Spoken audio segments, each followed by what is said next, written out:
Okay, so we're on to Chapter 5 of Part 2 of Lords of the Press by George Seldes from 1938. And this is going to be our last installment. There is one more short section after this, a Part 3, in which the author, George Seldes, outlines what it would take, the kinds of things that would have to happen in order for the nation to have a truly free and objective press. But those things have never happened. They're never going to happen, so I'm not going to concern ourselves with false hopes here. Okay, so this is going to be the last installment. Chapter 5 of Part 2, 1936 and the Columnists. 1936 is one of the great dates in our political history because it is also a social and economic date. Its significance will undoubtedly grow. Journalistically, it marked the most important repudiation of the press by the public. How important that repudiation was, only time can tell, but it was certainly the first time in our history that a large number of people became aware of the newspaper as a political force, a fact which even the humble European peasant has known for at least a century. 1936 also showed up the place of that new power in American journalism, the columnist. The Washington correspondents, those several hundred men who write the politics of the nation, were overwhelmingly on the side of Roosevelt and reform, although overwhelmingly their papers were opposed. Most of the columnists, however, had no compromise to face, no conscience to trouble them. They, as well as big business, the millionaire oil man of Kansas, Hearst, the Manufacturers Association, the Liberty League, were all on the same side. The Washington correspondents voted 19-1 for Roosevelt. In the Chicago Tribune, New York Herald Tribune, and other towers of Landonism, the vote among the working reporters was about the same ratio.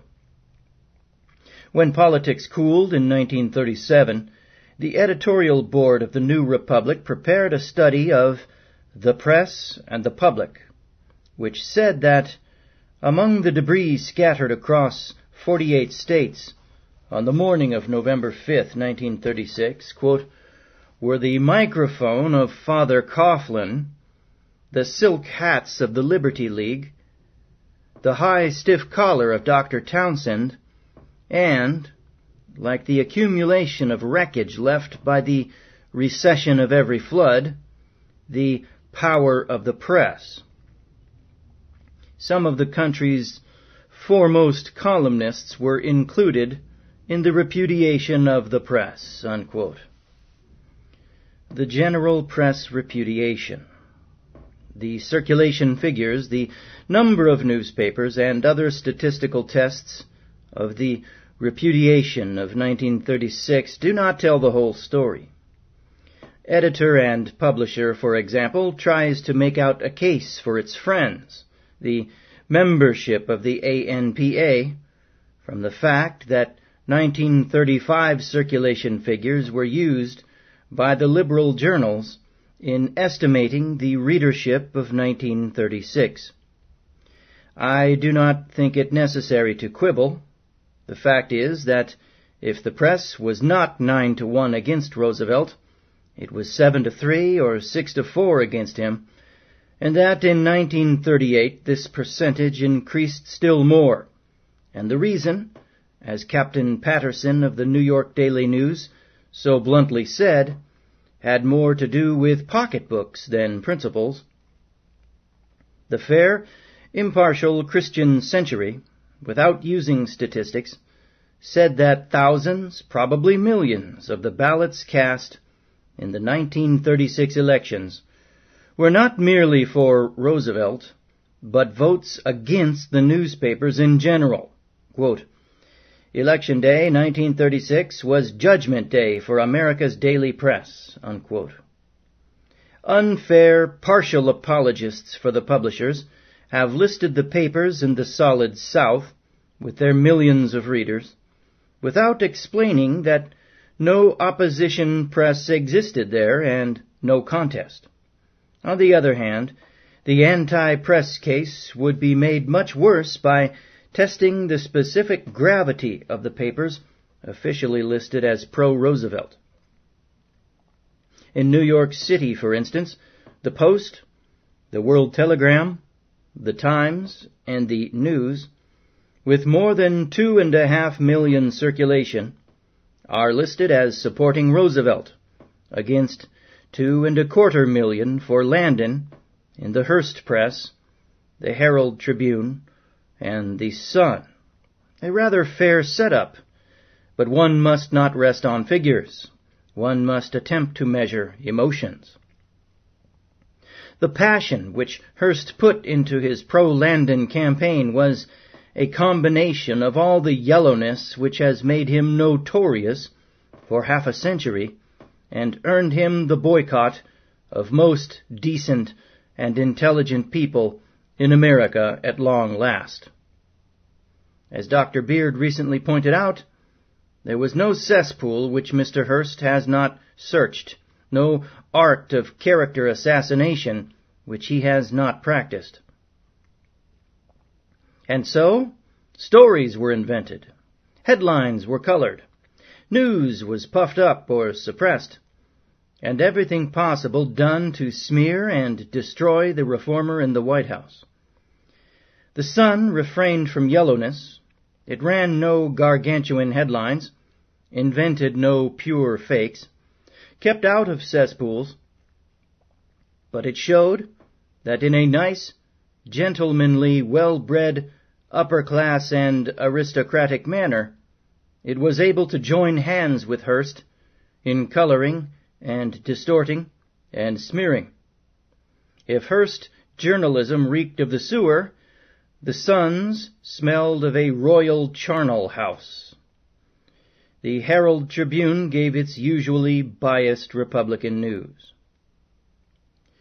All in all, the pro-Landon press was strong in its support and extremely active in its propagandizing of the electorate. The 2,296,050 circulation of the four papers was thoroughly exploited by partisan news and editorials, with little attempt made at objectivity except in the Herald Tribune. But the same cannot be said for the pro-Roosevelt press. The Times published one editorial announcing itself for the president, and then continued its policy of presenting the news impartially as between Roosevelt and Landon.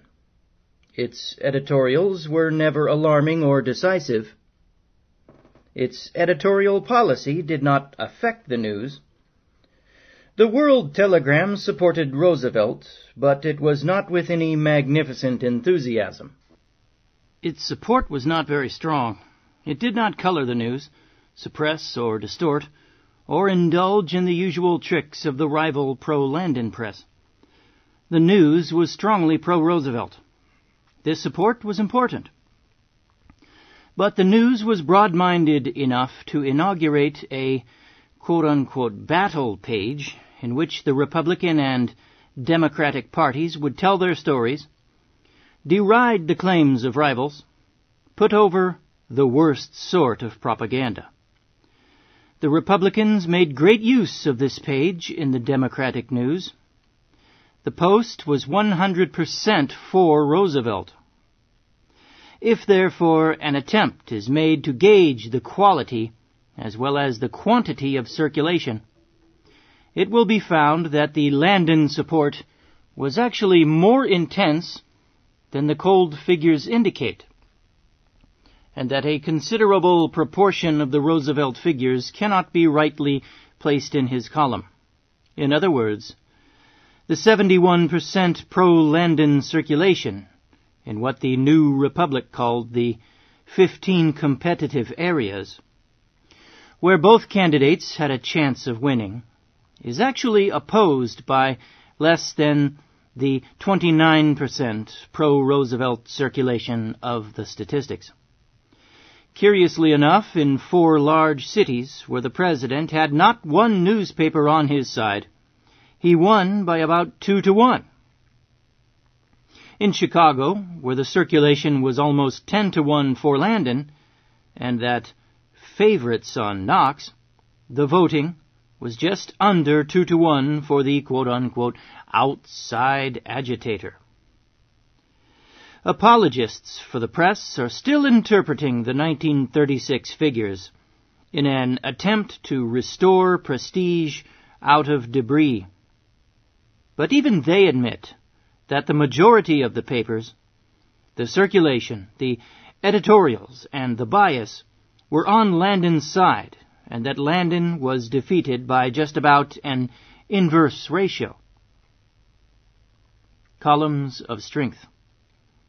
The President himself has made the distinction between the Washington correspondents and the Washington columnists. Quote, "I consider it an interesting fact," unquote, wrote Franklin D. Roosevelt in the introduction of his state papers. Quote, "that in spite of this array of editorial opposition, which apparently has been unable to exercise adequate influence upon public opinion in the United States, the majority of newspaper correspondents who cover the White House are personally friendly to the administration, and in general approve its objectives, most of its methods, and the legislation adopted to accomplish its goal. I know that a number of the newspaper correspondents who write so-called unfriendly articles are not personally opposed to the things they write about.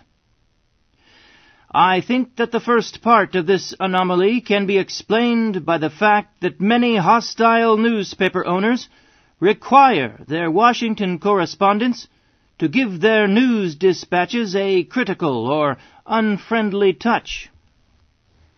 The writers of news stories are in a different class from columnists and writers of business newsletters. In recent years, the writers of these latter groups have found a ready market.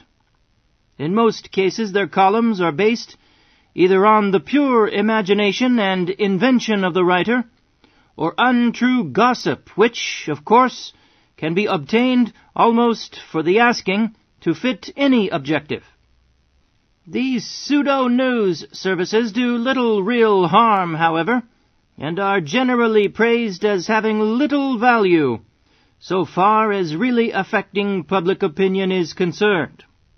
With this general estimate, bona fide newspaper reporters and correspondents agree, unquote. I wish I could, says George Seldes. The Gallup poll, Fortune, Margaret Marshall in The Nation, the Christian Science Monitor, and other tests of the popularity and power of the columnists have, it is true, shown that their circulation, which runs from 500,000 to 12 million, is not a real test of their readership and their influence. Nevertheless, it is generally agreed that their power increases at a time the editorial page influence decreases, and that people have more faith in columnists than in most molders of public opinion. They are still gaining followers, whereas the newspapers themselves are more and more forsaken as leaders. The two columnists with the largest following, respectively, Arthur Brisbane and O.O. McIntyre, have died since most of the tests of influence and popularity have been taken. The first was a renegade liberal weakling who parroted Mr. Hearst's stupidities in a stupid way for many years, and did not have much political influence, while the second was merely a small-town boy agape in a big world about which he knew nothing of any significance. The third-ranking popular columnist is Walter Winchell, who, for years, grew wealthy and famous by reporting the gossip of the great and the faux great, and who lately has joined with many others who are forsaking their glass houses and ivory towers. To the spectacle of the majority of columnists growing more fog-bound daily, we have the heartening sight of the prince of trivialities becoming the chronicler of significant trends. Walter Winchell suddenly has become a ray of hope in the artificial fogs so many of his fellow columnists themselves create. Fourth is Westbrook Pegler. He is a wayward youth, lost in a no-man's land, between the entrenched interests and the general welfare, playing with matches and occasionally touching off great big bombs. When the bombs fall in the enemy camp, as the one in which he preferred to see General Franco in hell rather than in church, he is then magnificent, but you cannot tell whether or not the next grenade will fall at your own feet and lacerate one of your own convictions. Fifth in Fortune's popularity ranking was Dorothy Dix, a woman's page writer, and sixth was Lippmann. One of the excellent results of the Roosevelt-Landon campaign was the self-withdrawal of Walter Lippmann from the field of liberal and progressive journalism. He had already been expelled from the minds of all liberal and progressive intelligent persons, but still maintained a considerable following among the unintelligent who believed themselves liberal and progressive. Mr. Lippmann's declaration for Landon, followed by many weeks of his usual brilliant but meaningless production of hundreds of thousands of words straddling the issue, was a complete betrayal of a man using words to camouflage a compromising mind. The prophet of the Harvard Liberal Club had become the prophet of the Union League Club. Friends who know David Lawrence intimately describe in detail his years of wrestling with the devil, all during which he was able to keep an eye on the source of butter for his bread. Employees of the United States News, the time Mr. Lawrence ran it as a daily, vouch for the publisher's sincere liberalism. More recently, Mr. Lawrence has become another of the majority of columnists who are merely Plutogogues. Mr. Lawrence, moreover, has been able to combine plutocracy with nonsense. Thus, during the 1936 campaign, he was able to predict that the tide had turned against the New Deal on September 8th, when he interpreted a reduced majority for the president, and 2 days later, he found a counter-revolution going on. The very next day, he had a blast against federal spending, and 1 day later, he discovered that the New Deal machine, which he called a quote-unquote political racket, had grown to such amazing proportions that he found it, quote, hard to believe unless one examines the situation firsthand, unquote. It went on like that until November 1936, and it still goes on like that. In the 1936 campaign, Haywood Broun, with 42 papers, a large number of them Scripps Howard, and J. Franklin, with 47, were the leading supporters of the president. Their combined circulation was small compared to the columnists who wrote anti-Roosevelt stuff. The 5 Landon stars were Mark Sullivan, Lippmann, Lawrence, Alice Longworth, and Frank Kent. 3 who were generally critical of Roosevelt, although not going the whole Landon hog, were Brisbane, Paul Mallon, and Miss Dorothy Thompson. Broun himself is not a Roosevelt man, it being a lesser of two evils choice for him, and this leaves exactly one Roosevelt man among the most popular columnists whose favored candidate was so thoroughly defeated by the newspaper readers of the nation. The Washington merry-go-round was not included in the survey because it is primarily a news, not an editorial column, taking political sides. In many respects, however, Drew Pearson and Robert Allen are the fairest and most important political writers. They have not hesitated to give names, dates, and places, even when it meant endangering their sources of information and violating the taboos of religious and secular pressure organizations. Allen and Pearson exposed the pro-fascists in our State Department and their intrigue to keep the embargo on munitions for the Spanish Republic. They named our fascists, and they told of the, you guessed it, Catholic Church lobby in Washington. They have been as free and honest in telling of big business lobbies and pressures, and have never written either pro-Republican or pro-Democratic propaganda, something which cannot be said for the majority of columnists. They are the iconoclasts of Washington. During the 1936 campaign, a slip by the Republican publicity director, Theodore A. Huntley, put 4 pro-Republican columnists on the spot.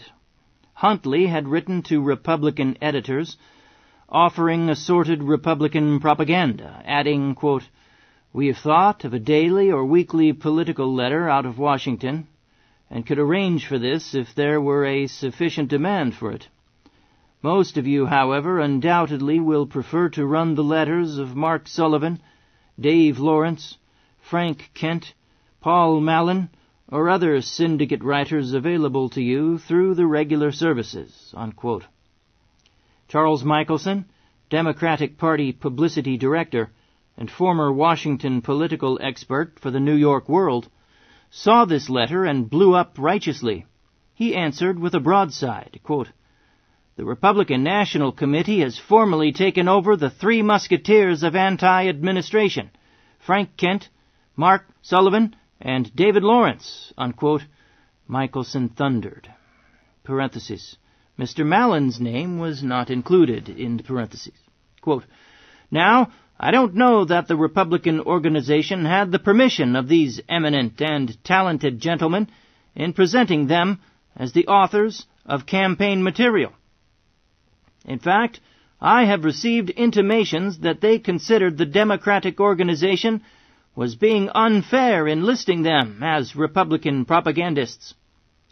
The recent announcement, however, directed to all editors, makes it perfectly plain that the GOP strategists consider them as valiant and unalienable enemies, for the minority party would hardly suggest to the GOP press that they should publish articles that voiced anything other than GOP views. There may be an ethical question involved, for either the Republican organization has justification for its listing these writers as elements of their publicity campaign, in which case, of course, it is hardly ingenuous for the writers to continue to pose as non-partisan observers, merely conveying information to the public, or it had no license to so list them and consequently did them a considerable disservice in conveying to editors that their work was Republican propaganda," unquote. But, lest the reader think the 3 have not been aiding the Republican Party while posing as non-partisans, Michelson piles on extracts of Sullivan and Kent columns to prove his contentions. Post-1936 columnists. After 1936, publishers and columnists, with the exception of Mr. Hearst, who immediately after his private debacle likened Roosevelt to Jackson and changed his antagonistic tune, attacked the President and all his deeds, It is now generally accepted that the fight against the reorganization bill, a measure first proposed in Republican times, was not a fight on a principle, but a fight against a personality. Everyone knows the reform is needed and will come in time. A survey of the press made by the Christian Science Monitor in 1937 proves that while the Gallup and other polls show that the president is still about holding his popularity, there is a decided swing in the press against him. Of that small percentage left which did not previously oppose him, the majority now does. The Monitor survey shows, 1. More than two-thirds of the responding newspapers which supported the president for re-election do not support him on the Supreme Court issue. 2. More than half of the newspapers that have deserted the president on this issue are openly and vigorously opposed to the plan. Others are critical to the plan, seeking a better method for enlarging federal powers. 3. Of the 75 newspapers included in the survey, 19 support the Supreme Court proposal, 52 are opposed either to the whole project or to the method, and 4 remain non-committal for the present. 4. The pro-administration papers supporting the president on this issue have a total circulation, according to Ayer's directory, of 3,136,198. The pro-administration papers opposing the plan have a total circulation of 13,191,693. In the view of La Follette's Progressive, the columnists are largely to blame for the continuation of the fight on Roosevelt reforms. Declaring that in 1936, editors of 85% of the northern newspapers, quote, forgot ethics, logic, sanity, and even good taste, unquote. And in their quote-unquote frothings at the New Deal and liberalism, editor Evju writes that, quote, today, another wrecking crew of journalists has crowded into the spotlight to outdo the reactionary editors for the national title of champion beraters. They are the syndicated columnists on the side of the Tories, most of them owing their present prosperity to their tie-up with some big reactionary paper like the New York Herald Tribune. Of the top-flight columnists assailing Mr. Roosevelt and virtually everything progressive and forward-looking in his administration, almost all are being presented to the public as being liberals. But the type of daily columns these writers grind out long ago destroyed any claims to liberalism they may have had. All are now tub-thumping in the same beat as the most rabid editorial spokesman for our financial and industrial Mr. Biggs. What better proof of this could be offered than a pamphlet which has just been issued by the National Association of Manufacturers and distributed far and wide throughout the country? The pamphlet is a collection of columns written by Miss Thompson, Messrs. Hugh Johnson, Frank Kent, David Lawrence, Walter Lippmann, and Westbrook Pigler.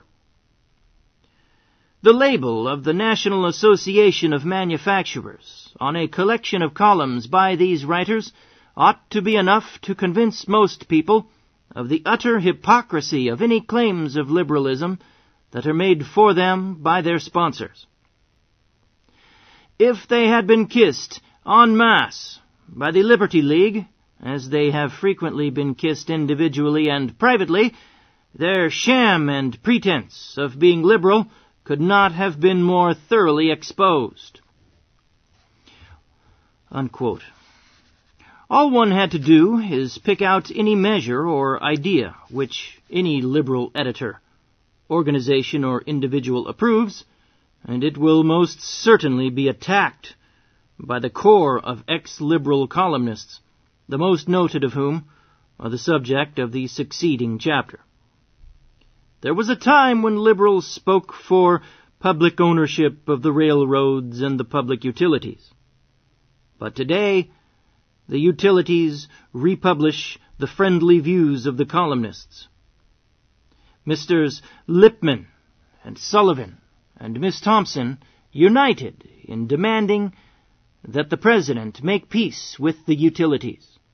Peace at almost any price. Of course, a soapbox orator in Union Square, parentheses, and I am not attacking him because I have heard sounder economic wisdom expounded there in the drawing rooms of some of our columnists and their bank director economist friends, end parenthesis, might shout that the columnists are merely upholding the ubiquitous capitalist system because their papers were involved with the utilities, parenthesis, which of course is most true, end parenthesis, or that the writers were holders of interests in the utilities, parenthesis, about which neither he nor I can know anything, although a suspicion at least is warranted, end parenthesis. Or finally, that it is merely the expression of persons who are part and parcel of the same ruling class in America whose interests are identical. The third indictment, of course, is the most valid. It is the one the columnists will most violently deny, because none feels nor believes that such a thing is possible, and that, in his or her intelligent and rational mind, all these views, which the rest of the intelligent and rational world calls reactionary, are the epitome of reason, intelligence, liberalism, and forthright wisdom. Mr. Lippman and Miss Thompson offer a good laboratory case. Chapter 6 of Part 2. From Reds to Riches, Walter Lippmann. Walter Lippmann rarely criticizes his fellow columnists and rarely, if ever, answers his critics.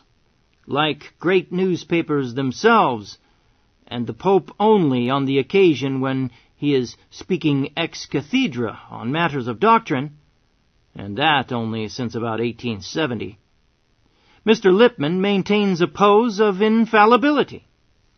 But because he began life as a socialist, a wealthy playboy socialist perhaps, but nevertheless active enough to go into politics for a while, and because today he uses his enormous talents, he is supposed to be the most lucid writer in America, in favor of just those very objectives which the socialist system would destroy, his enemies generally speak of him as a renegade. Perhaps the most brutal words ever written against Walter Lippmann was his biography in the pro-big business weekly Time. Quote, "From Socialism to GOP, from New Republic to Herald Tribune, transitions which the contemners of Walter Lippmann today cannot forgive and will not allow to be forgotten. Although his sincerity is about cavil, they question whether the lucidity of his writing is more than a meretricious semblance, hiding a confused mind.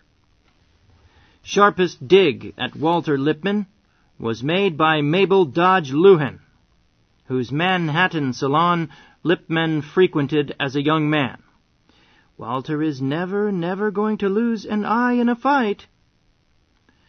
Whatever Walter Lippmann may have lost, it is a fact that he has gained a great deal of this world's goods, has a more than comfortable income, $54,329, 3 houses in Manhattan, Florida, and Wading River, Long Island. Even by the standards of U.S. success, Walter Lippmann does not lead an underprivileged life. Afternoons he rides, fishes, plays golf, fairly, tennis, better, or referees a polo game for his Long Island friends. In the private matter of personal friends, he is more apt to be on intimate terms with Morgan partners than with union leaders. All these things provide grounds for those who question whether he has any title to be called liberal, unquote. No, but he's entitled to be called a Fabian socialist, or the American version of it, I know that. The liberal criticism is well represented in The Nation's editor, Margaret Marshall, who writes that Lippmann, a man, quote, born 50 years too late in the wrong country, unquote, quote, has moved steadily to the right. His prestige and prosperity have increased concomitantly. There is a temptation to dismiss him, in an old phrase, as a man who began with a wealth of thought and ended with a thought of wealth.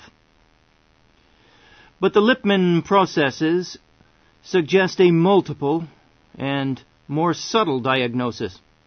It is a truism that the effective apologist, like the cruder type of demagogue, must be himself at least half deceived, unquote.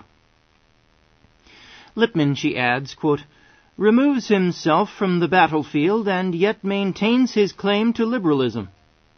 In the writing itself, there is a lack of tension and a pompous, measured elegance that match the profound irrelevance of his much advertised point of view. He recently called Anthony Eden the knight with the wooden sword. It's a perfect description of Lippmann as social thinker. His role as an apologist for the status quo is another matter, unquote. Lippmann's column, headed Today and Tomorrow, Miss Marshall concludes, offers his readers, quote, the triple appeal of snobism, escape, and justification of things as they are. His claim of liberalism, especially since it is his most valuable asset, should deceive no one, least of all himself, unquote. On an earlier occasion, the same magazine said that, although Lippmann, quote, may write, as a colleague remarked in the Herald Tribune, like a revolving door, he thinks like a bird dog, unquote. In Haywood Broun's column, he once said that Lippmann, quote, espouses the comforting idea that we are safe in the arms of Morgan, unquote. Broun ridicules Lippmann's views on the free press, quote, does Mr. Lippmann really think, unquote, he asks, that when he bobs up at breakfast in the daily press from Maine to California, that his own fresh minted views are wholly surrounded by other nuggets? Where was he during the general strike in California, the campaign of Upton Sinclair, and the textile strike along the seaboard? Is it not possible that here and there items which he mistakes in his survey for pure gold may turn to be brass checks on closer scrutiny, unquote. In reviewing the latest Lippmann politico-philosophic book, The Good Society, Professor John Dewey wrote, quote, he does his thinking in something like a vacuum, unquote.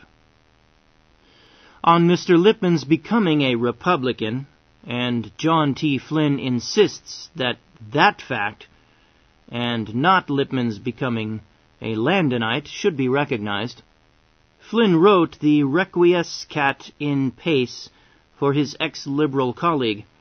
He told how Lippmann, quote, a radical leader in Harvard, unquote, began, quote, that long march to the right which has carried him over nearly all the continents of the mind, until he finds himself marching along lustily his face toward the setting sun, with Colonel Knox, Senator Hastings, Senator Dixon, Ogden Mills, the Liberty League, behind the banner of the little oil man from Kansas. As Mr. Lippman marched from left to right, from camp to camp, he neglected to change the flag he carried. He employed the vocabulary of liberalism to support the doctrine of the mortgage note holders. Again, folks, that's because Lippman was the American version of Sidney Webb, approximately. What was it? What was the American socialist? It was called something different. It's something workers. Jack London was the president of it, just a figurehead president for a time. But it was basically the American version of the Fabian Socialists, and Walter Lippmann was very prominent in that, according to the book Fabian Freeway by Rose Martin. Continuing, when businessmen were hailing it, the NRA, as a new charter of freedom, he was all for it. He began losing his faith in it about the same time that our great business leaders did.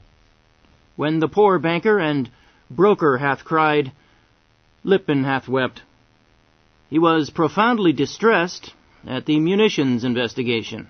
He was particularly upset at the grave injustices done Mr. Morgan.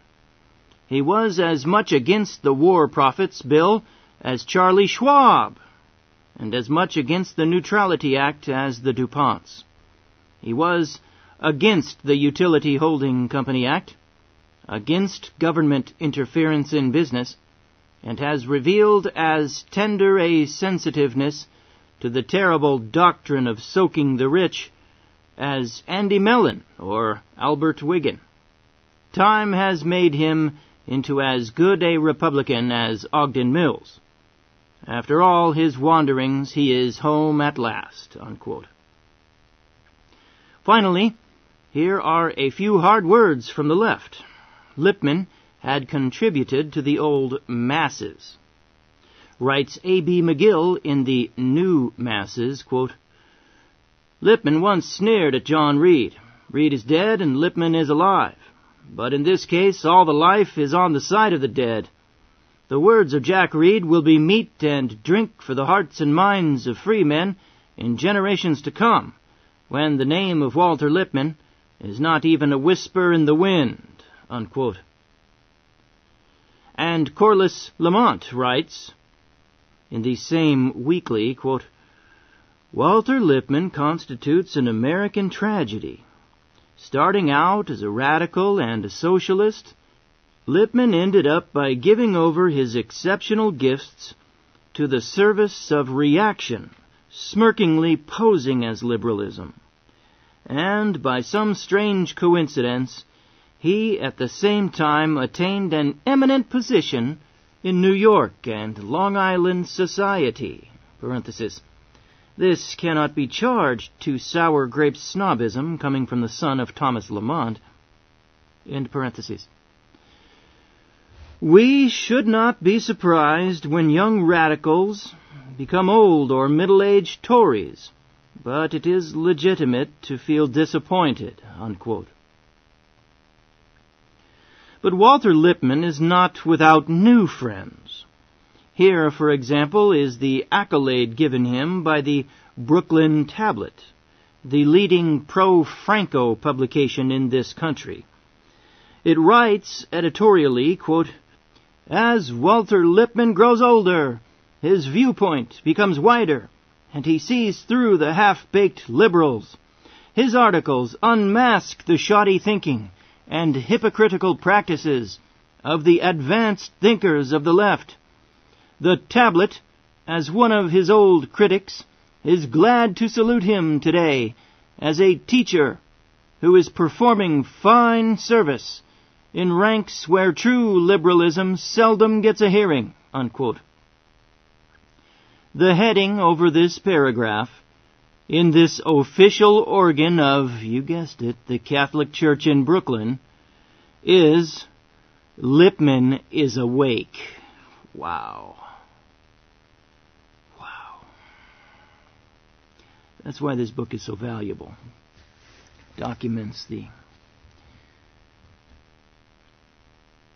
vast control over the media that Rome has in this country. And it verifies, in 1938, it verifies all those books that were written by Americans in the late 1800s and earlier. That, hello, people, wake up, Rome's taking over the media, was one of their big warning messages. Dozens of American books, and they're all memory hold now. That was in the 1800s. And look at this, 1938, and here's this reporter who's too socialistic for my liking. Nevertheless, he tells it like it is. He's not afraid to, and he's telling folks over and over in this book that Rome wields more control over the media in the U.S. than any other entity. Continuing. Dorothy Thompson. Mr. Lamont deplores the fact that men, quote, turn tail and seek consolation on the bosom of mother capitalism, unquote. Miss Thompson, like Lippmann who turned tail, was also once a radical. At that time, as she herself explains, she was making a small salary as a hard-working newspaper reporter. Her friends in Berlin and Vienna were all of the left. She knew no reactionaries except professionally, and her sympathies were probably more left than any reporters, except those occasional journalists freelancing amidst poverty for the radical press. Some of the most brilliant arguments for or against the Marxian state, especially as attempted in Soviet Russia, were heard in the little saloon which Miss Thompson conducted in the two capitals, to which she was for years assigned by the Philadelphia Ledger and New York Evening Post. Many of the most famous cultured notables of Vienna and Berlin visited her house, and she was on friendly terms with many more. Freud was one of them. Culture and politics were rivals for her time. Miss Thompson did not then seek consolation on the bosom of mother capitalism, nor did she arrive there by drifting, as did her colleague Mr. Lippmann. She was thrust upon it. In 1927, she began to share the tragedy of Sinclair Lewis. Ever since he became a writer, Red Lewis has considered himself at least liberal, pro-labor, leftist. His ambition has been to write the great labor novel. Ben Stolberg, Ferdinand Reher in the more distant past, and Professor Ramon Guthrie only recently, have collaborated with Mr. Lewis in getting the material for what was to be the Lewis masterpiece, and perhaps the greatest achievement in fiction in America. But somehow the book remains unwritten. In the meantime, the Lewis-Thompson estate grows. More than a decade ago, in Paris one night, Red had with him a copy of Upton Sinclair's Money Rights. Quote-unquote, "I love Upton," he said, almost weeping. Quote, "Why, I was a janitor for him once at Helicon Hall, but look what he writes about me. He says I am one of these writers spoiled by money. He says Sinclair Lewis has $1 million. I give you my word, George, I haven't got more than $600,000, and he calls me a millionaire." Unquote. It really doesn't matter if the Lewis-Thompson estate today is $1 million affair or only a $600,000 business, but it is very definitely in the Lippmann class. Dorothy's income from column conducting plus lectures and other writings is estimated at more than $100,000 a year. It is considerably more than the $40 or $50 a week she got when she was a radical in Vienna and Berlin. Miss Thompson has not abandoned every idea of that radical past. What has happened apparent from the alternation of liberal and anti-liberal columns, is an attempt to rationalize the old life and the new. The result at times is utter confusion. Forever, Miss Thompson writes under her slogan, "Let there be light, let reason prevail," apparently unaware that neither light nor reason, parenthesis, with Einsteinian exceptions which do not enter here, end parenthesis, can travel in anything but a straight and narrow line. We have, therefore, a double personality, a schizophrenic case, perhaps, a Jekyll, Hyde, or Miss Thompson and Mrs. Lewis case, in all the literary output, and therefore an output hard to judge. One of the bravest pieces of writing done in America since 1917, when a few intellectuals defied the war mania, was Dorothy's defense of loyalist Spain and defiance of the Catholic hierarchy, which supports the bloodiest movement in the name of Christ the modern world has seen. George Seldes doesn't know that that organization has always had tremendous amounts of blood on its hands and has always hidden behind the name of Christ. What about the Inquisition, George? The centuries-long Inquisitions.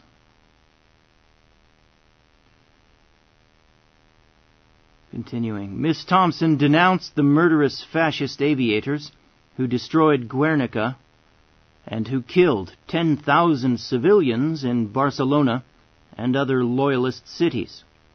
She paid no attention to the Catholic hierarchy's answers on Guernica, as other columnists did, and she was right, because the slaughter at Barcelona, which even bishops and cardinals find hard to defend, was an even worse atrocity. Braver yet is criticism of the Catholic hierarchy at home. We find Miss Thompson, who, time and time again, has attacked the miserable mayor of Jersey City, taunting the Catholic Church with condoning corrupt political machines which its members operate in many cities. Wow! You don't hear about that anymore. She wrote on January 10th, 1938, quote, "I remember also that a number of important Catholics rightly opposed the Supreme Court reorganization scheme because they realized that the Bill of Rights embodied in the Constitution is the greatest bulwark that a minority like the Catholics has against possible persecution. But we don't hear the Catholic hierarchy protesting vigorously against what is happening in Jersey City. On the contrary, the Catholic hierarchy in Jersey City itself is collaborating very closely with Mayor Haig. Or I might find some little community forum in Jersey City whose leader would have the courage to get together a few people, in a church perhaps, and let me come and speak. But then whoever sponsored me would probably have to go through the Inquisition and blackmail which confronted the chairman of the meeting that invited Senor de los Rios to come and speak on Spain. Senor de los Rios is the ambassador of a friendly power in the United States, but the chairman of a meeting that invited him to speak was visited by the Monsignor of Jersey City, who backs up Mayor Haig, and queried as to whether he was a communist. And it was made very clear to him that if he backed up the meeting, his business would suffer. I don't think that this is very bright of the Monsignor. He should take a look at Germany, where exactly the same thing is happening to priests of the church that is happening to the CIO organizers in Jersey City, and against which this column has repeatedly protested. Perhaps it is a personal prejudice, but I happen to dislike intensely liberal fascists, reactionary fascists, labor fascists, industrial fascists, Jewish fascists, Catholic fascists, and personal fascists. When it comes to choosing the particular brand of fascism, I'm not taking any. You don't have to choose between them. You can always die first." Unquote. Miss Thompson is willing to die in the fight against fascism, but not willing even to look at the phenomenon everywhere around her. Mr. Lippmann is also willing to give his life for civil liberties, but he sneers at the American Civil Liberties Union, which is working at just the things he is merely writing about. In December 1937, the Liberties Union celebrated its 17th anniversary, and Secretary of the Interior, Harold L. Ickes, himself a seasoned journalist, spoke on nations in nightshirts. The most important paragraphs of this magnificent oration are the following. Quote,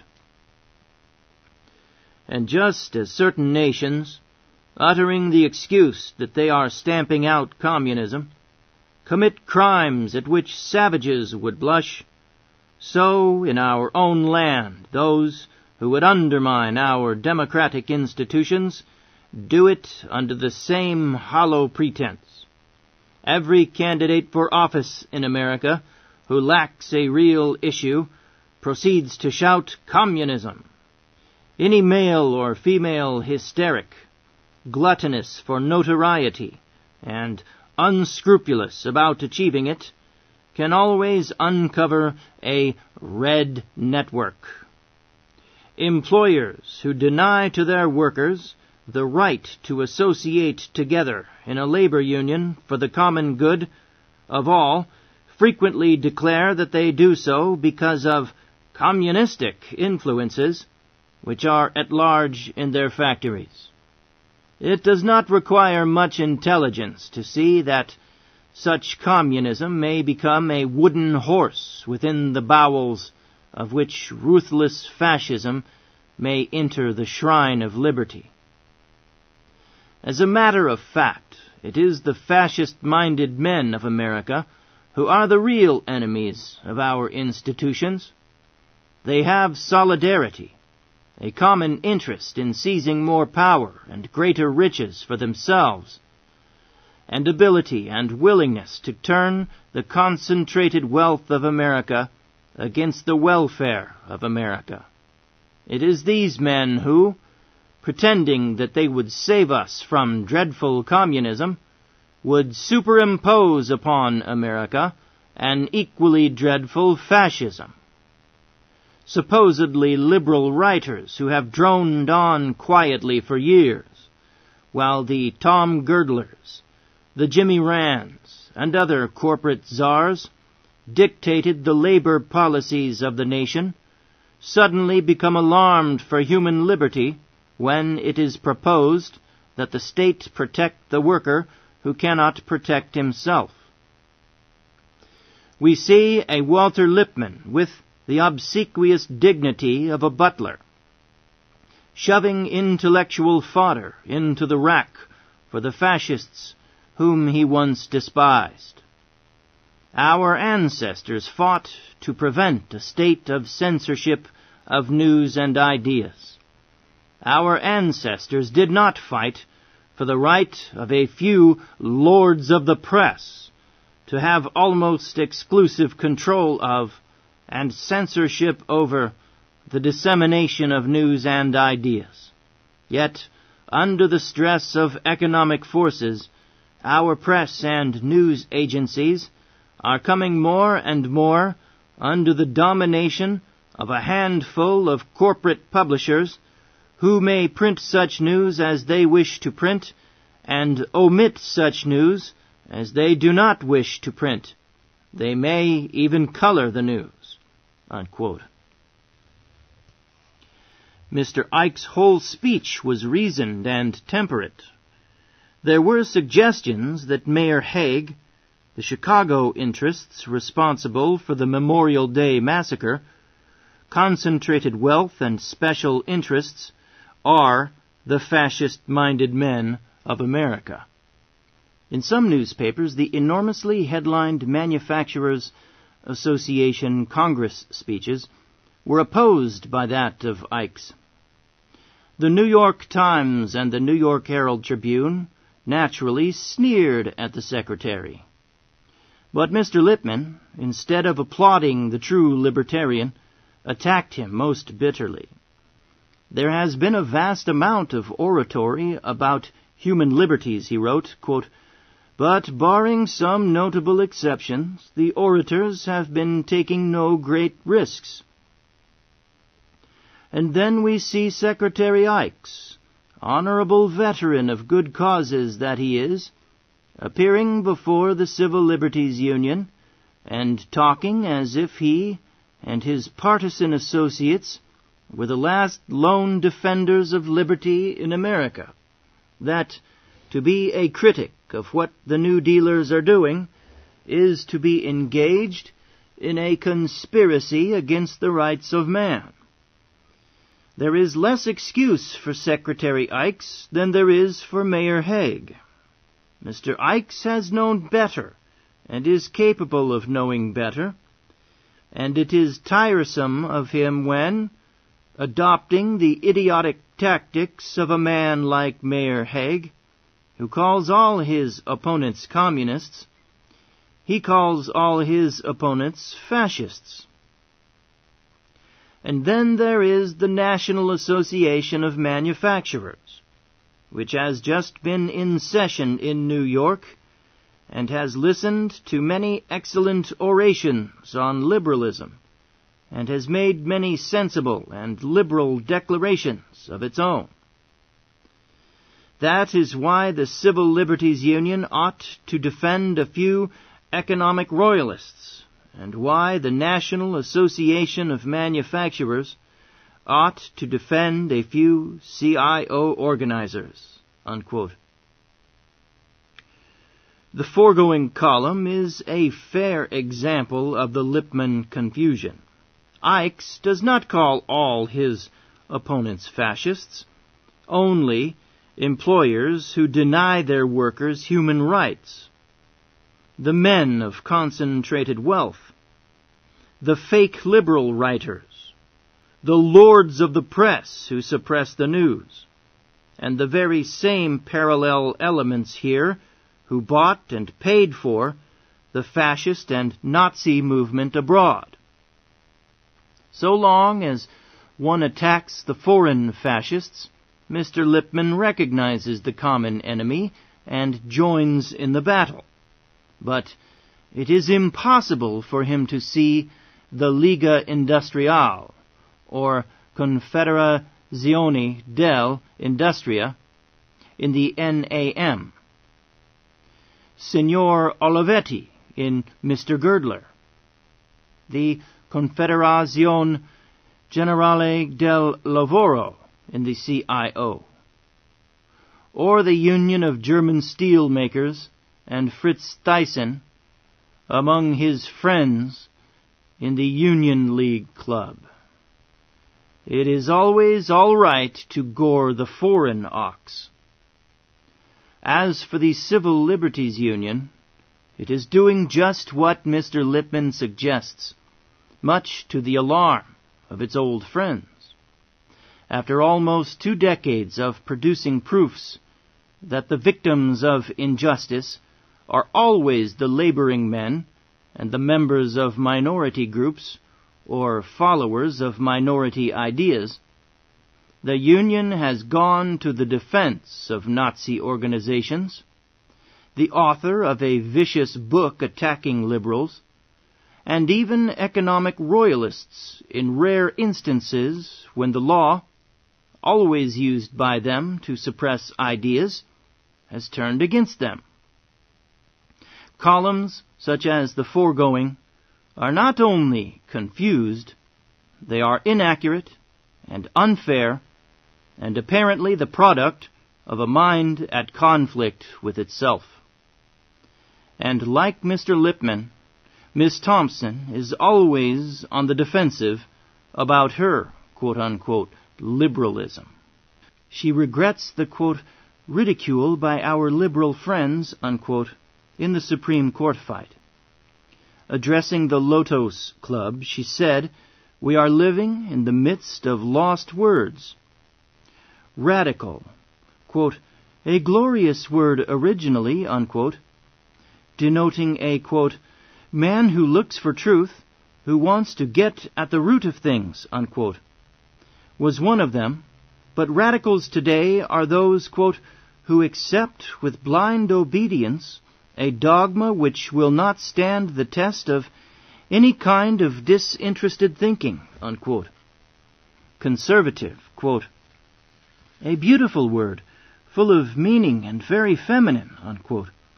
She continued, once denoted those who, quote, hold on to that which is good, unquote, but has now become a shibboleth for those who, quote, believe that the income tax is too high, and that a thing which has been a convention for a long time is inherently good, unquote.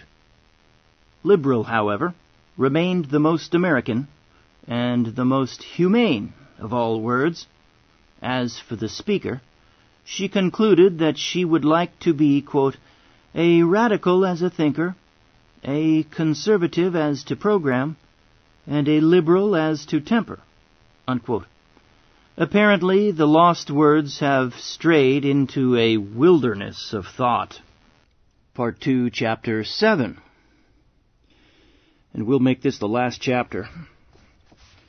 And we will conclude the book. There are 2 or 3 more chapters that deal with what would have to happen for a real free press, and that's too pie in the sky for us to deal with here. Part 2, Chapter 7, Treason on the Times. Everywhere but in America, newspapers themselves are news. Publishers are news.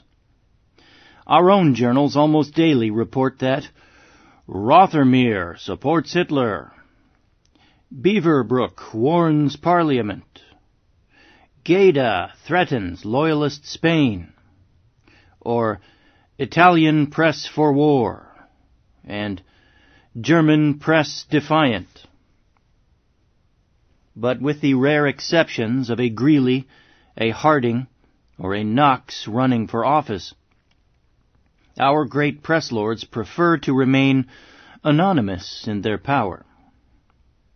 That there is a tremendous curiosity about what the American press itself is up to is either overlooked or intentionally ignored by our publishers.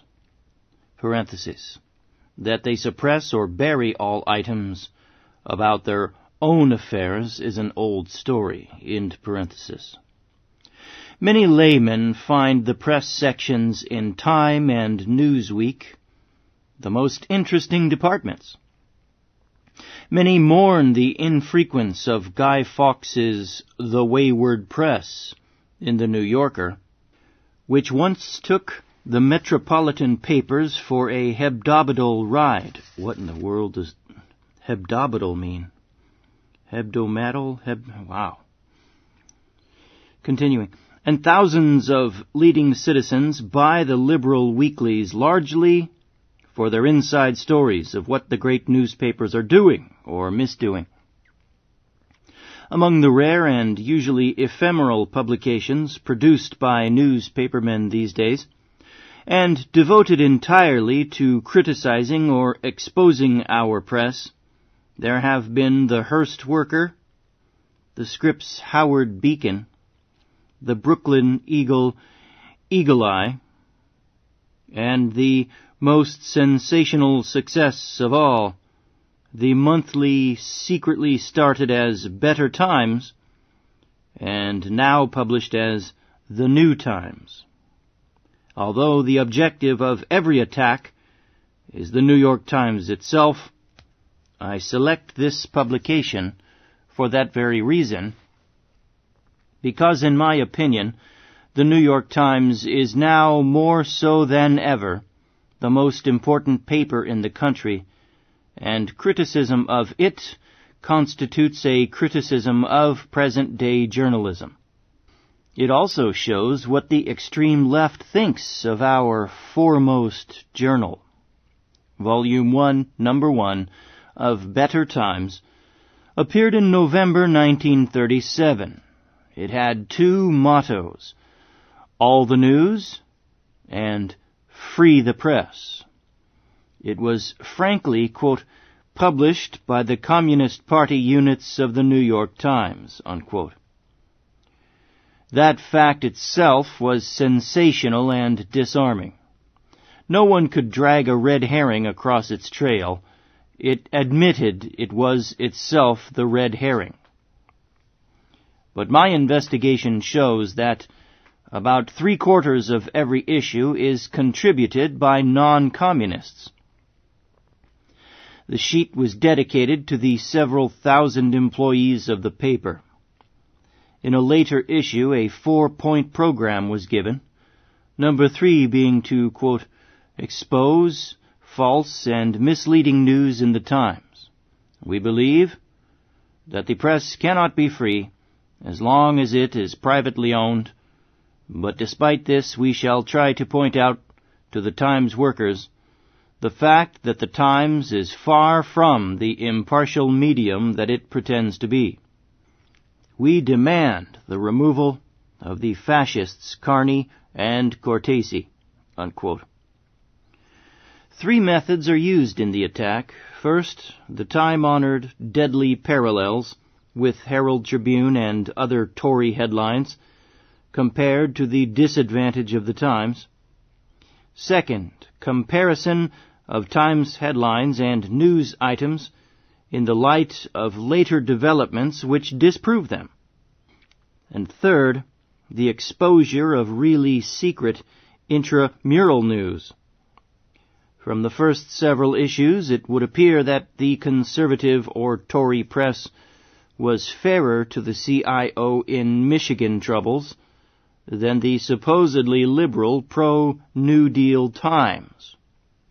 There is also much ado about the family demanding an advance copy of Felix Warburg's obituary, its displeasure, its editing, its demand for a favorable editorial, and its censorships.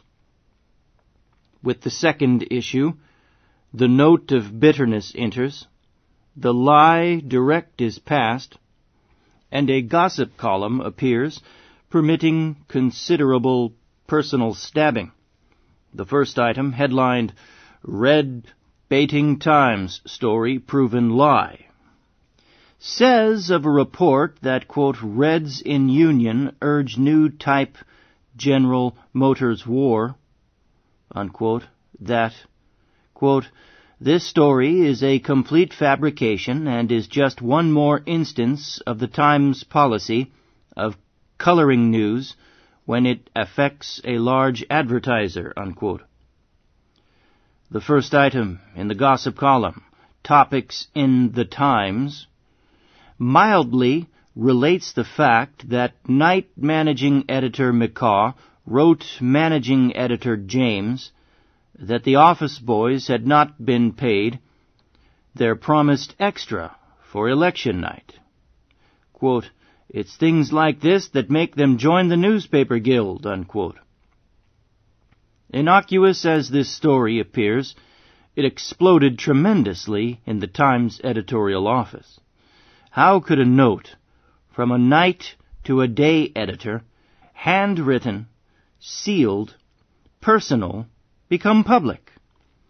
The stench of treason rose from the explosion. The Times, from its owners to its office boys, became aware of better times. The miniature Winchell of better times may not be as brilliant and brittle, but he is more bitter. Every item is destined to hurt. There is no picturesque, Winchell-esque contribution to the American language, but thrusts such as these.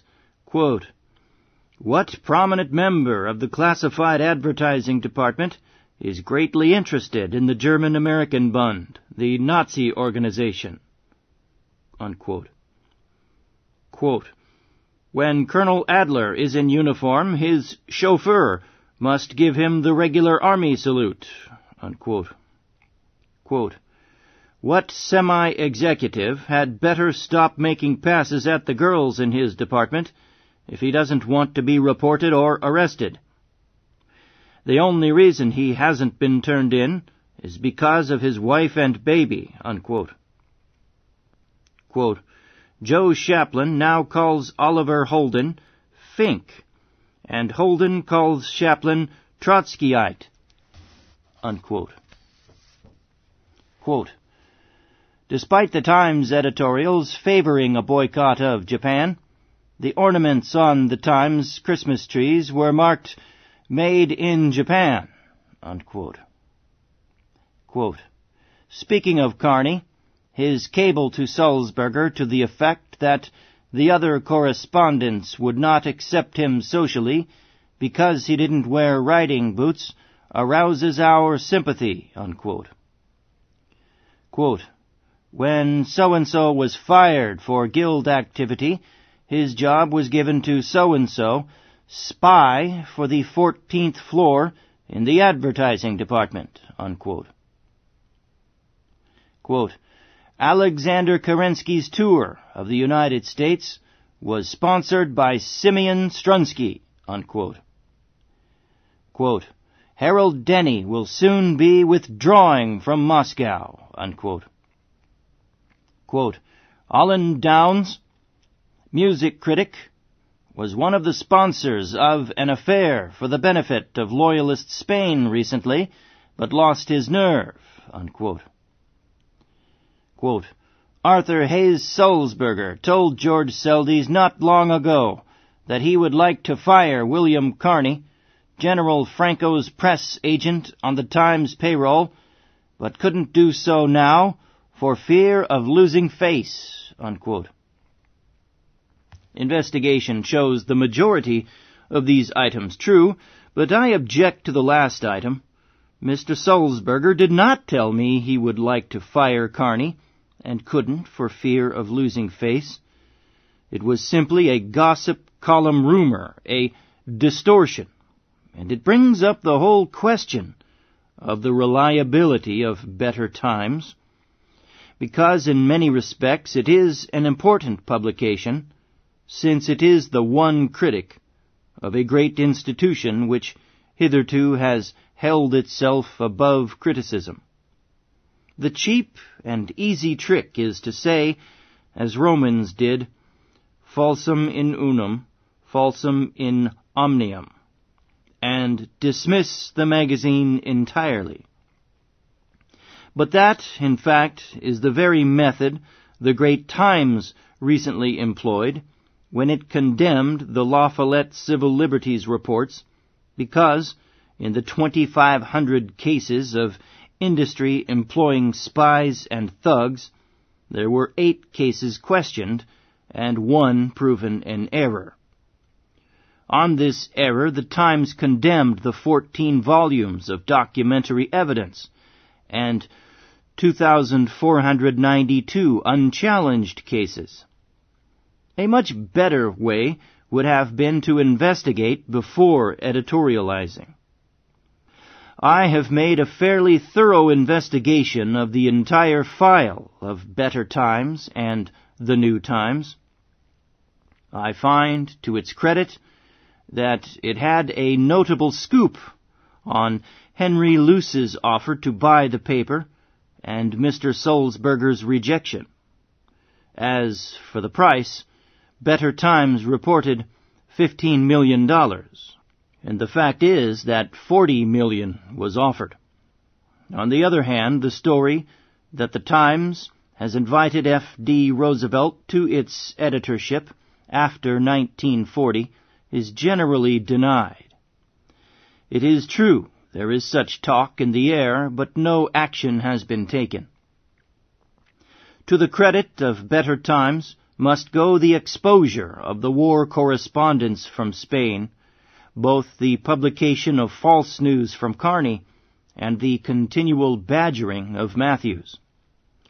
Better Times may hold the publisher responsible for the situation, but it so happens that the present writer, having been in Spain when the telegrams of censure were sent Matthews, and having placed the evidence before Mr. Sulzberger himself, is convinced that the publisher is in no way guilty, but a serious and reprehensible act has been committed, and its exposure is, in my opinion, the most praiseworthy thing Better Times has done. The facts in the case should be of general interest.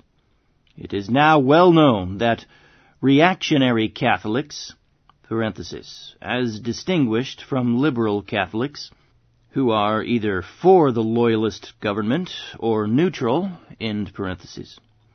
have used their tremendous pressure, plus threats of boycott, and the withdrawal of advertising money, to change the opinion of American newspapers regarding the war in Spain. At the end of this chapter, I will tell the story of the Times Madrid correspondent, William P. Kearny, as I learned it in Spain.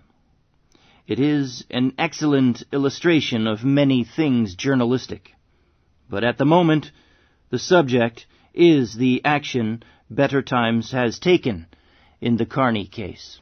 At the time of the capture of Teruel by the Loyalists, Kearny reported a week later the recapture by Franco. It is possible that this was an error due to false information, but whereas others merely cabled the falsehood, Kearny gave a description of marches within the recaptured city, rejoicings and celebration.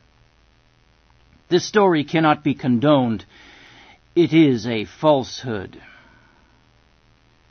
And in addition, Kearny, with the fascists, continually reports events within the Loyalist lines about which he can know nothing,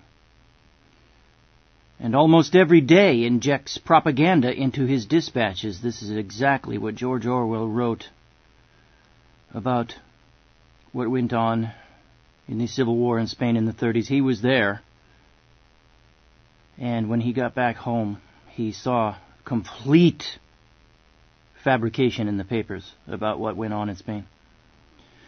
And in addition, Kearny, with the fascists, continually reports events. He can know nothing, propaganda in his dispatches. On July 11th, he put into the mouths of American prisoners a statement that the American Friends of Spanish Democracy were a propaganda outfit, quote, connected somehow with United States communists, unquote.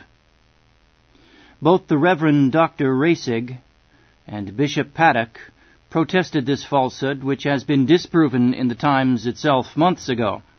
But the Times permitted Kearny to repeat it, and without investigation wrote an editorial upholding Kearny.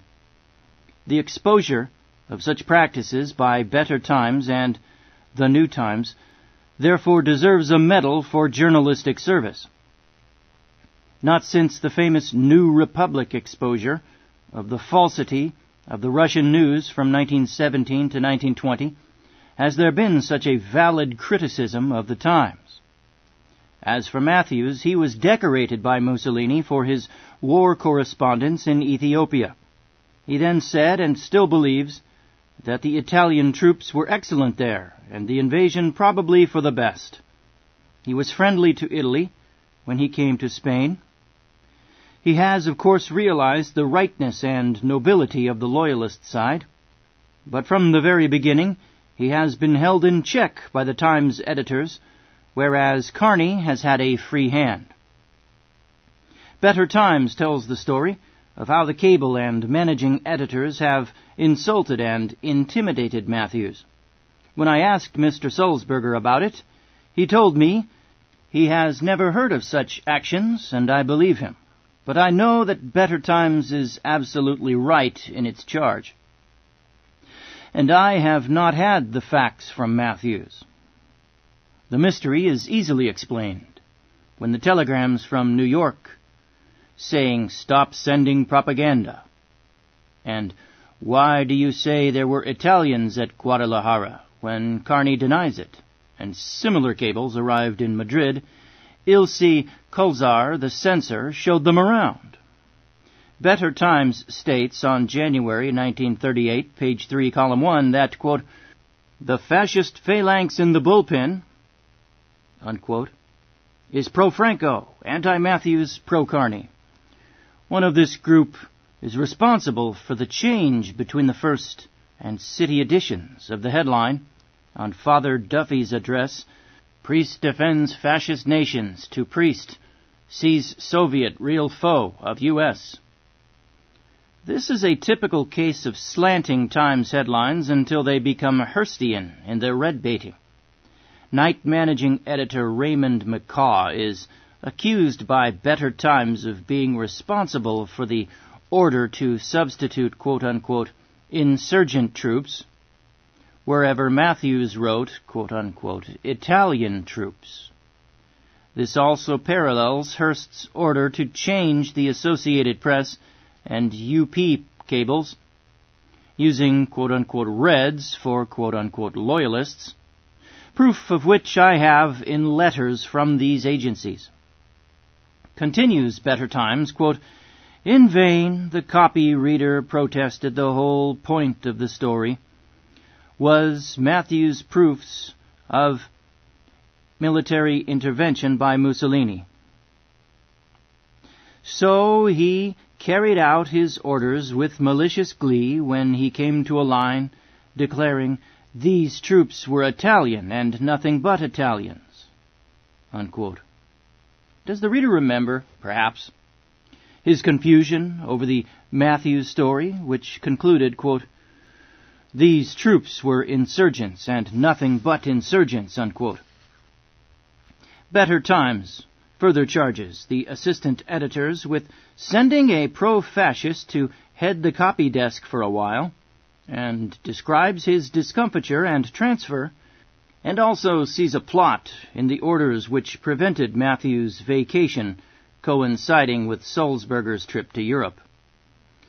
But its full bitterness was apparent in its February issue when Better Times, reporting the publisher's speech at Chapel Hill, added, quote, "Mr. Sulzberger is quoted as saying of the Spanish War, 'I confess to a vast sense of relief that I do not have to take sides with either loyalist or rebel.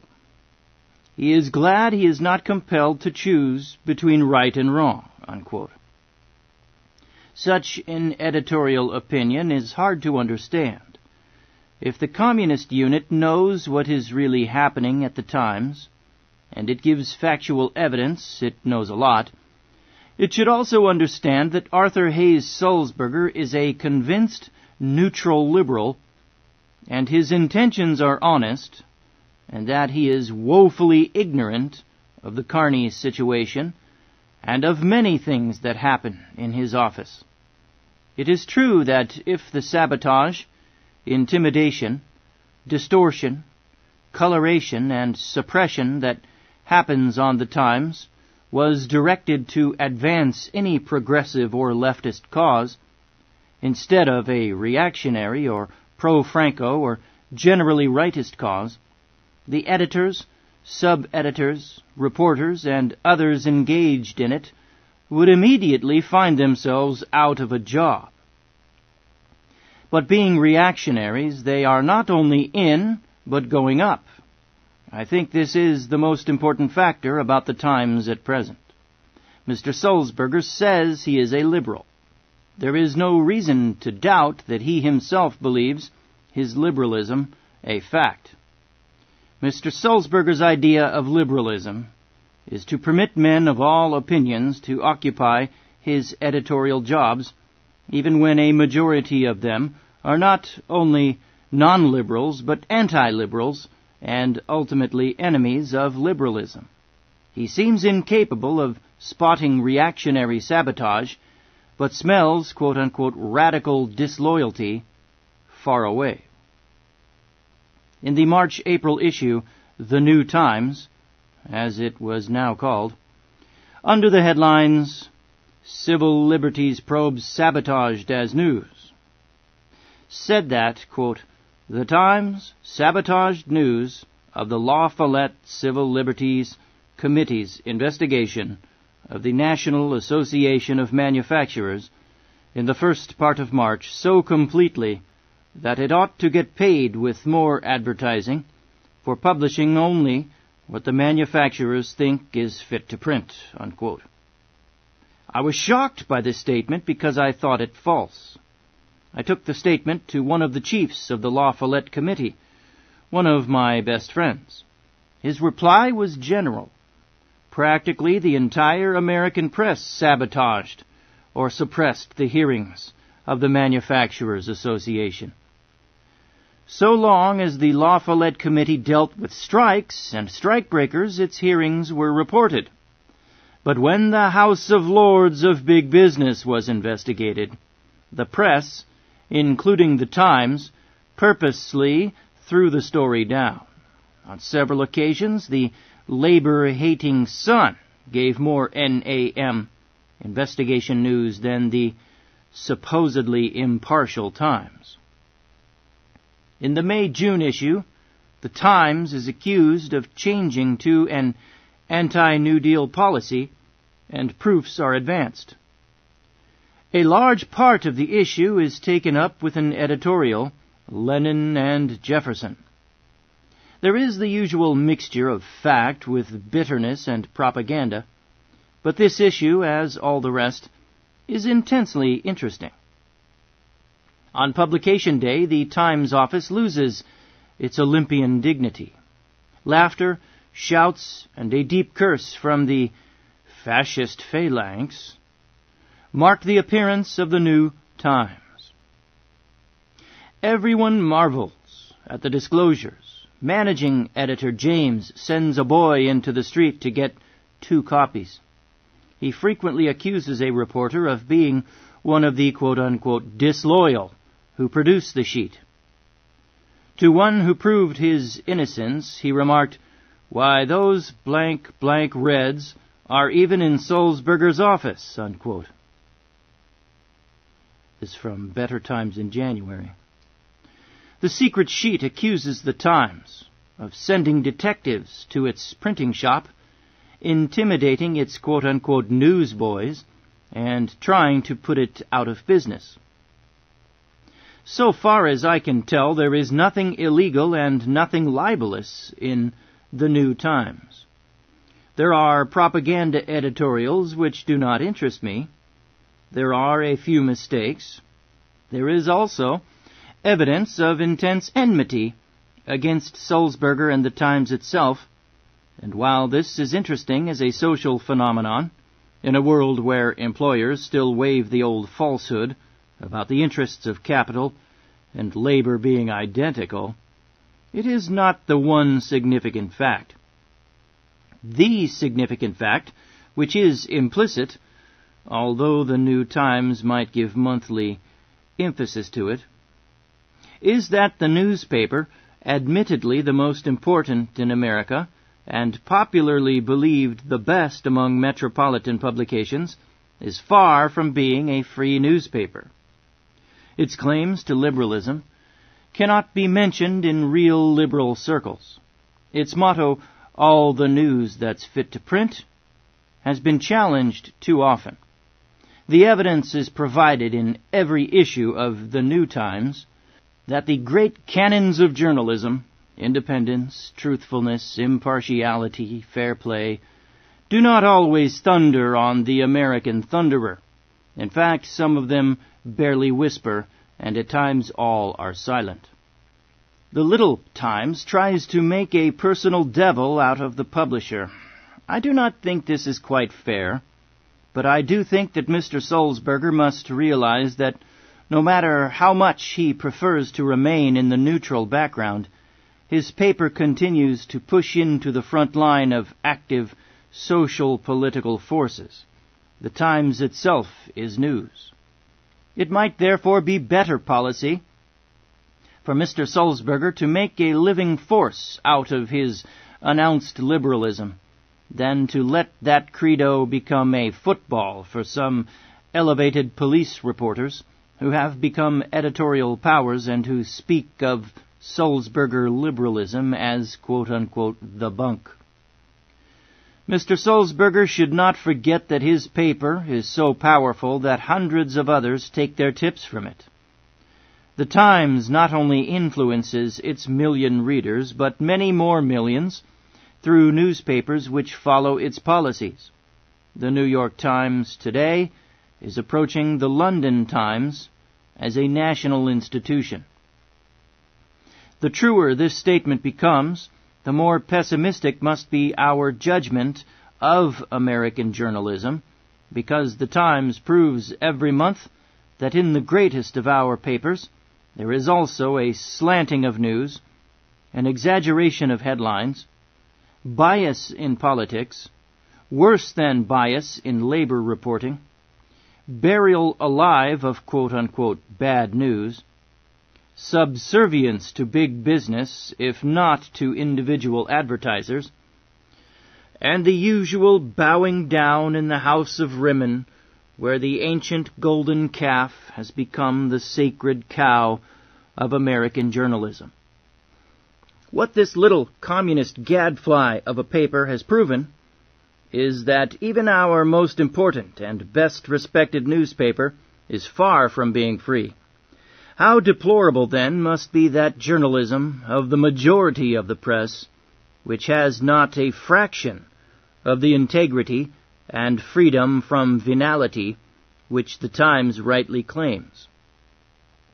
Journalistically, the voice of the New Times is but a whisper, but figuratively it is a national hookup roaring out an indictment of the whole press of America.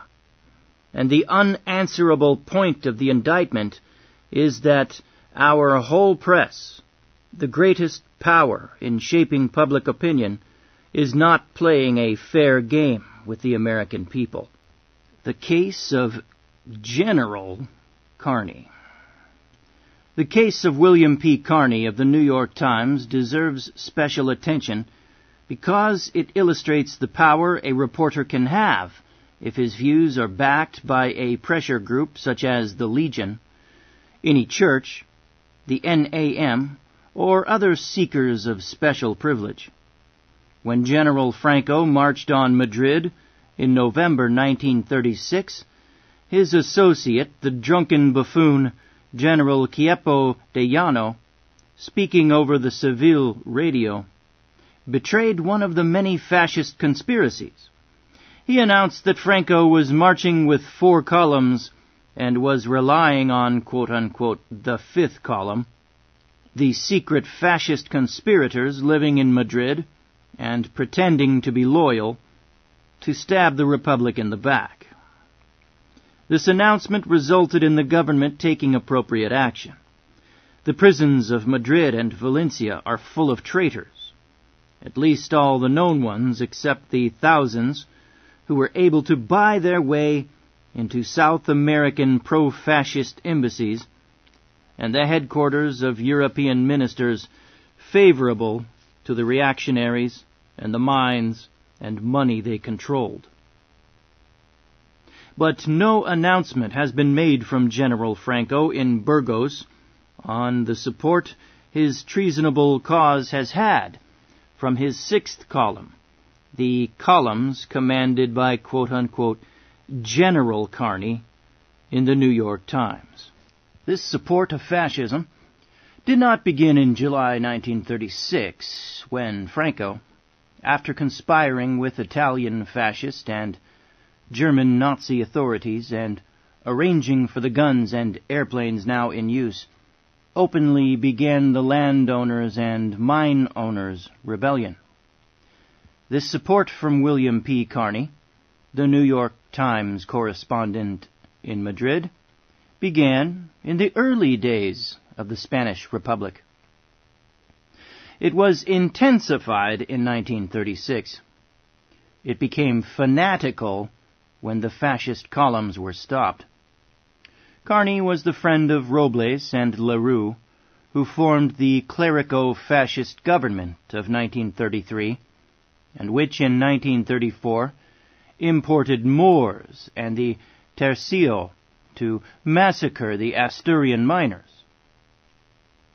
Kearny, throughout this period, wrote in support of this pre-fascist movement. The Times refused to listen to protests from all liberals, including a lengthy one from Madariaga. When Franco rebelled and the government put on a censorship, Kearny, according to government officials, attempted on all occasions to write into his cables to America items to aid and comfort fascism and to betray government positions and army plans to Franco. The censors in Madrid make the statement that from almost every cable which Kearny sent to the Times, they had to delete military information, which he injected despite daily warnings. In public cafes and in gatherings of journalists and others, Kearny, throughout the months of July to December 1936, continued to express his allegiance to the fascist cause. He openly supported Franco. He cursed the liberal Republican government, and he called them Reds. On leaving Spain in December 1936, Kearny wrote a very long cable in which he pretended to tell the uncensored truth. The Paris office of the Times informs me that the entire staff would have nothing to do with this cable, because, although it did not know what was the truth, it realized that Kearny's was not, because his lies and prejudices were too apparent. Also, and this is most important, one American of the Times Paris staff did realize that Kearny's cable contained a list of the artillery batteries of Madrid and their disposition. However, the Times Bureau informs me it was not able to cancel the cablegram of another Times man. It merely washed its hands of the matter, and therefore Kearny filed the 10,000 words himself. In the government press bureaus in Madrid and Valencia, the truth of a large part of the Kearny cable is denied. From my own experience in Spain, I can say that parts of it are evidently ridiculous and all of it prejudiced. One of the most vicious of all the General Kearny's statements is also contained in this dispatch.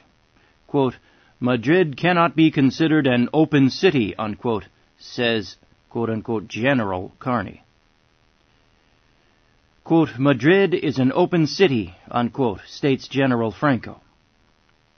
When, where, and how did Franco come to make this statement? You will find it in the New York Times of March 16, 1937, in a dispatch signed by Kearny. In other words, Franco is more honest than Kearny.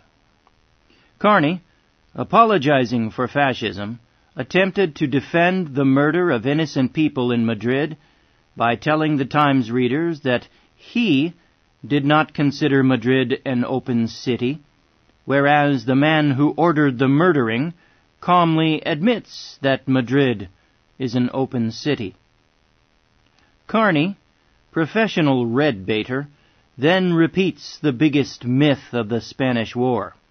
He cabled, quote, "There were foreign volunteers, the International Column, as they were termed, comprising the 10th, 11th, and 12th Battalions. They were mostly Russians," unquote. This statement is a lie. Parenthesis. Why call it a misstatement or a falsehood when the word lie is the right one? End parenthesis. All the correspondents in Spain then and now know that there never were and are not now any Russians in the International Brigade. They know there are no Russian troops in Spain. They know that there are, or were once, Some Russians in the Spanish Aviation and Tank Corps, Russian engineers and experts, some estimate the number at 500, others at 700, but no Russian troops have ever been sent to Spain, and to call the 10th, 11th, and 12th battalions of the International Brigade, quote-unquote, mostly Russians, is to utter a lie.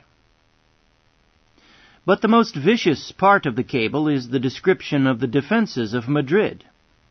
Carney tells of machine guns and anti-aircraft guns, quote, mounted on the tops of all the ministries and tall buildings in the center of the city, such as the Fine Arts structure, Calle Alcalá, Madrid's main street, and the Palace of the Press in the Gran Via, or Broadway. Batteries of 6-inch guns have been placed in the Callao Square, directly in front of the park, near the Prado Museum, the Observatory, and the Ministry of Public Works, the Atocha and Andalusian Railway Station, where more batteries were placed. Observation posts for the government's artillery are stationed in the towers of the taller buildings in the center of the city, unquote. As a war correspondent, I know that if I had sent such a dispatch from the American Expeditionary Force, I would have been taken out and shot. Moreover, there was in Spain at the time a United States government officer. I cannot identify him further, because pressures might be brought against him by the pro-fascists in America, who said to me, quote, the man who sent that list of gun emplacements should be shot. If he were on Franco's side and sent such a cable, he should be shot. I make this statement without any emotion and without any prejudices.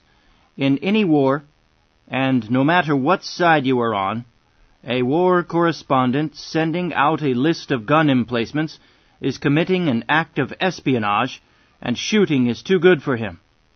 Professional spies do such things and take the risk of being shot.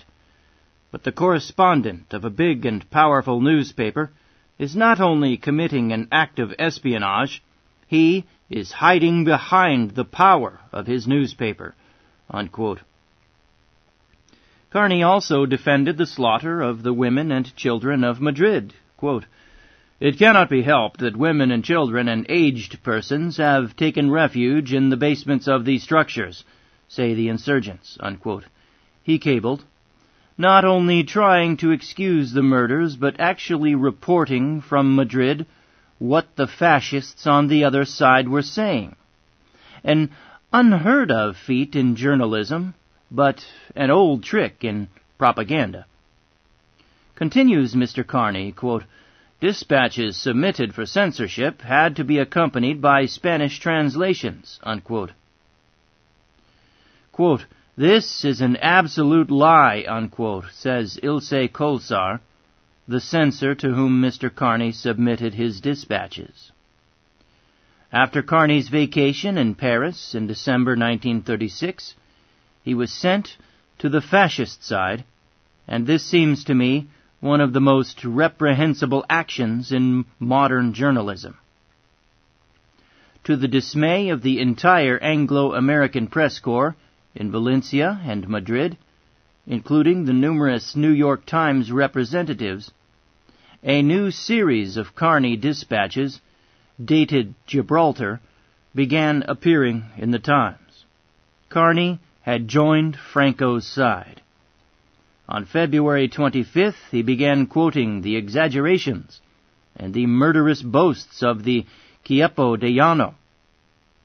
From Franco's side, he was also able to tell what the government side was doing. He reported from Motril that, quote, retreating government troops are reported to have burned the few remaining churches and to have executed 200 persons, including 4 priests who were burned alive after a gasoline bath, unquote. The authenticated reports from this front, confirmed by other reporters with Franco, is that the government, did not even harm the fascists in the prisons. The Carney Report is another of the thousands of hearsay atrocities. That's what George Orwell said. I can state on the authority of 6 New York Times correspondents in Europe that each one is disgusted with the sort of journalism which Carney has produced. Without exception, these reputable journalists declare Carney should have remained with Hearst. All right, there. Like I said, there's 2 or 3 more chapters. We're not going to get into them. They are, again, speaking about what would have to happen to have a truly free and unbiased press in the nation. And, of course, that's hasn't happened since then. It's never going to happen. Never has happened. So, we're going to skip those chapters. This has been, folks, you've listened now. If you've listened to all of these, you've listened to the entirety of this memory hold classic from 1938, Lords of the Press, by George Seldes. This has been Rejected Knowledge.